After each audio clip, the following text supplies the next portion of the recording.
Hi, my name is K Mphande. I'm a visual artist based in Zambia, Africa. I was born and raised in Zambia. Growing up felt like being that last person in the queue. You know everything about everyone in front of you, yet nobody even knows you exist. That's pretty much what it felt like growing up in an African country. But this taught me to have a broader way of thinking and have a broader way on how I saw things. And that is now how I create my work. Being last in the line is not so terrible. You get to learn from others and you get to be the person in front of you can fall back on. That's pretty much how history works. It's visited when answers, directions, etc. is needed. So it's not always such a bad thing. It just gave me more knowledge to understand the world around me, even though people had no idea of said country, such as Zambia here in Africa. Who are my biggest influences? My family. A motto I grew up with that was part of the household was that always be the creator and the leader, not the follower. Mom had an army background and was extremely strict. Growing up with a woman who was part of the army, she had to retire as a captain due to an accident that she had gone through that year. That left her injured and they couldn't fix what the problem was. So she had to retire, but still growing up, that army strict mentality, she always had that. And that is what has actually affected how I create my work. I'm very strict with how I do my work.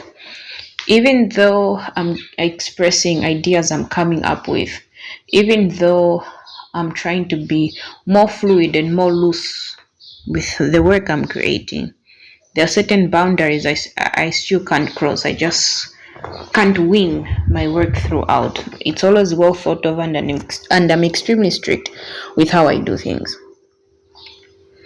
What are you focusing on right now? Um, right now, I'm focusing on getting out there. I want to share how I wish we all viewed the world as a whole. Simply as in, we are all species, which is human. And that's actually what I'm currently working on because at the end of the day, art is a blueprint of what life was. So the pieces of artwork that we've gone through in history that have actually encouraged society to be what it is right now is because that those are pieces that people left behind.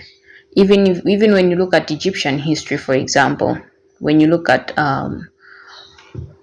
the pharaohs and all these other guys, all that was because those were drawings left by the Egyptians. Imagine if Egypt never left anything behind. No structures, no artworks, no hieroglyphics, nothing. That society would be completely different today.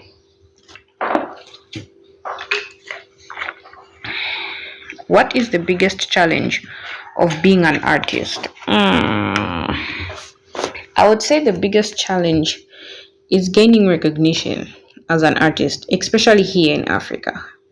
There are very limited opportunities to get out there and meet and have the chance to actually meet and learn from other artists. One would say, yeah, just travel and you get to meet up with other artists and all that. That is not as easy as it sounds because for us down here, our currencies are actually on the lower end of the spectrum, so it kind of makes everything expensive. So it's not always that we come across free programs that would actually enable us to go for residencies in other countries and get to see how art has evolved on that end. Because art wise, honestly speaking, we're kind of still behind compared to the rest of the world. What advice would you have given your younger self? Explore art more, at your younger stage. That way, I would have been at a completely different level right now as an artist. Because this is something I picked on later on after I was older and thought, you know what, let me get back in tuned with painting because I had stopped for a very long time. I took the regular path. I was employed. Everything was okay. I got my paycheck, went home and did everything else but art. Whenever I would get my sketch pad is only because I can't sleep at night. But that's not something I focused on, and so I've had to do more learning and researching now as an adult, which I could have done in a very much earlier stage. Um Have you ever tried any unconventional mediums or techniques? Yeah, most of my artwork actually I use pretty much anything that can get the vision and the image that I have in my head out there for people to see. So I've worked with plasters, I've worked with soil, cement, food colorings, flowers, anything just to get the result I'm looking for. Because apart from the realistic kind of art that I do or the abstract, I really enjoy doing textured artwork. So if you're working with that kind of art, you're probably going to find yourself using different kind of materials to get the job done. Heck, I've even used twigs to get the job done. And if you look at food coloring, I've gone the path of food coloring just because I couldn't find the color of paint I was looking for, and then I later on discover, oh, this actually tints very well for this kind of technique. So I've used food coloring as well. Do you listen to music or have any other type of background noise while you work, or do you prefer complete silence? I would be lying if I said I could work in complete silence. Neither can I work in a room filled with people or somebody constantly talking to me. I prefer to have my headsets on, listening to some music, because the music I'm listening to actually affects the flow of work that I create. It actually even impacts the way that my work comes out. If I'm not listening to music, I love to listen to a podcast. But normally I can only handle a podcast when I'm working on my abstract work. When I'm doing my realistic work, really love to listen to music. The slower the pace, the smoother the instrumental. I don't really care about what they're saying in the songs, but if the instrumental is just right, I'm set. That way it's easier for me to even focus and just dive into that dream world of my artistic side and block out the rest of the world and everything happening around me. I think that's why I actually even prefer to paint late at night, because there are no interruptions. The phone is not going to ring at any point. I mean, past 12, nobody's going to call me. Um, What's the best reaction someone has had to your artwork? This, I don't think I'll ever forget this. That was in the early stages of me taking my artwork seriously. So I took part in a craft market, my very first one actually. And I was literally just getting into the more realistic kind of artwork, because in the beginning I was doing more abstract and textured work. So I had a client just freeze and was staring at a painting of Buddha I had done, an old Buddha statue all cracked up. And the first thing she says when she opens her mouth is, "Wow." Like, what were you thinking of or listening to when you created this piece? Because, like, it's a very, very beautiful piece and it gets you immersed just looking at it. All the fine details, the cracks, and the way it's broken, and yet doesn't look broken down. It actually gives it a touch that it's still whole, it's still finished, and that made me feel so good actually.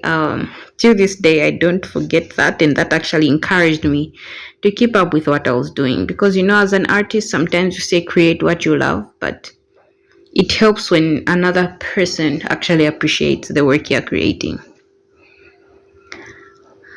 What do you hope people take away from your artwork?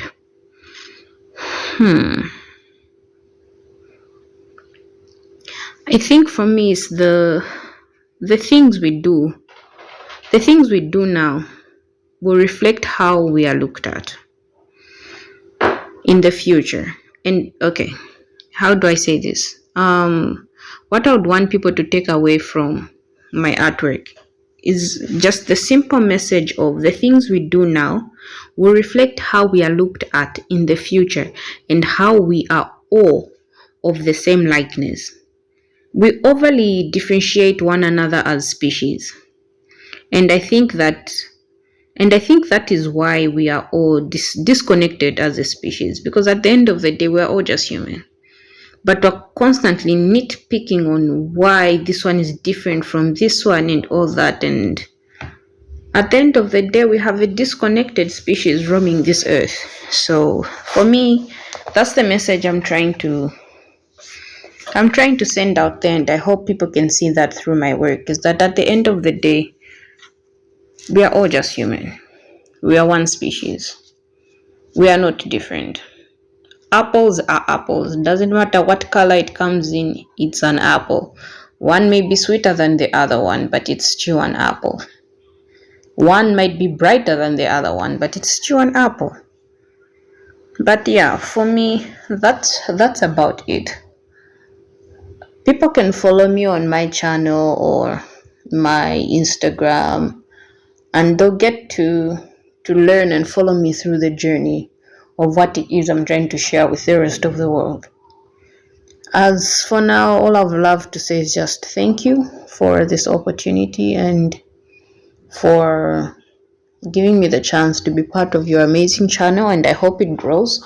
I hope you get more artists to voice out their take on why they are artists and all that. Thank you.